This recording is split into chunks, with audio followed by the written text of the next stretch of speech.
नमस्कार दर्शकों, मैं are Kumar Saini, Vedic and KP astrologer and Vastu expert and हस्तरेखा विशेषज्ञ।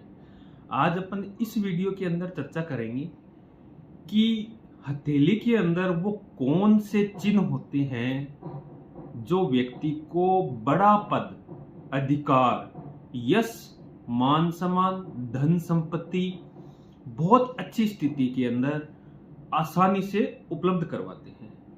जैसे कि आजकल आईएएस ऑफिसर, आईपीएस आदि का बहुत जबरदस्त क्रेज चल रहा है। बहुत लाखों बच्चे हैं आईपीएस, आईएएस, आईएफएस वगैरह बनना चाहते हैं। लाखों की संख्या में एग्जाम देते हैं, तो क्या सभी बच्चे सफल हो जाएंगे? बिल्कुल नहीं। उनके अंदर वही बच्चे सफल होते हैं जिनकी हथेली के अंदर कुछ खास चिन्ह मौजूद होते हैं। जैसे अगर मान लो कोई बच्चा आईएएस, आईपीएस, आईएफएस वगैरह बनना चाहते हैं, यानी प्रशासनिक सेवा के अंदर जाना चाहते हैं, तो सबसे पहले उसका कुंडली के अंदर या तो सूर्य अच्छी स्थिति के अंदर होना चाहिए, या हस्त यानी कुंडली नहीं है तो हस्तरेखा के अंदर पहचान कर सकते हैं। हस्तरेखा के अंदर कैसे? जैसे सूर्य पर्वत पर एक खड़ी रेखा, गहरी खड़ी सीधी रेखा होनी चाहिए जो हृदय रेखा से निकल रही हो, और इसके ऊपर ऐसे त्रिकोण बने हुए हों इस प्रकार, तो ये अति शुभ स्थिति मानी जाती है। आईएएस, आईपीएस आदि प्रशासनिक सेवा या भारत सरकार के अधीन किसी भी प्रकार के बड़े पद पे जाने के लिए सूर्य की ये स्थिति बहुत अच्छी होनी चाहिए। यानी कि ये 2 नंबर की उंगली है, ये सूर्य की उंगली है, और इसके नीचे इस प्रकार का चिन्ह होना चाहिए।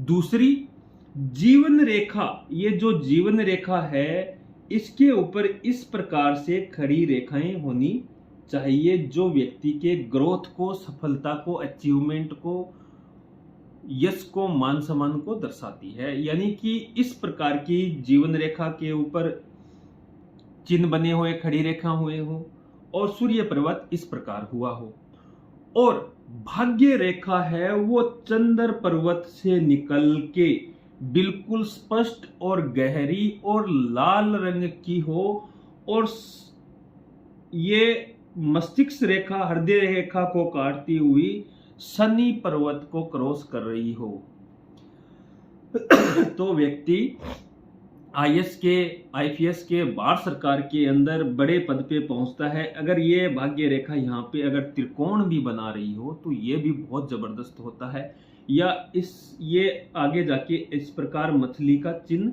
बना रही हो तो भी बहुत जबरदस्त होता है। तो ये व्यक्ति के हाथ के माध्यम से जाना जा सकता है कि व्यक्ति आईएएस, आईएफएस के क्षेत्र के अंदर, आईपीएस के क्षेत्र के अंदर सफल होगा कि नहीं होगा।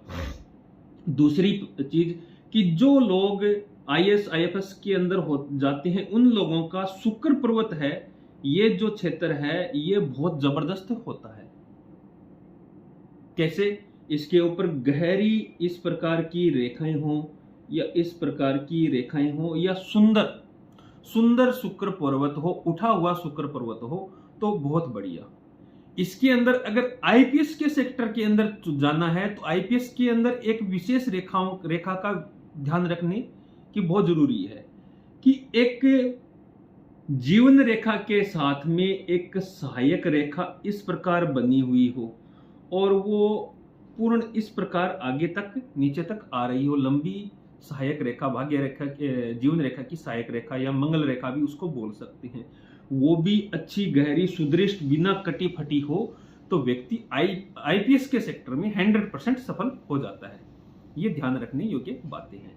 और अगर आपको मेरा वीडियो अच्छा लगे तो लाइक, शेयर, कमेंट जरूर कीजिएगा। आप अगर अपनी हथेली या अपनी जन्म कुंडली, डेट ऑफ बर्थ, टाइम या बर्थ प्लेस आपके पास उपलब्ध है तो आप अपनी जन्म कुंडली दिखा के कुछ भी आप अपने बारे में जानना चाहते हैं तो मेरे दिए हुए नंबरों पे व्हाट्सएप करके जान सकते हैं। हर हर महादेव, बहुत बहुत धन्यवाद।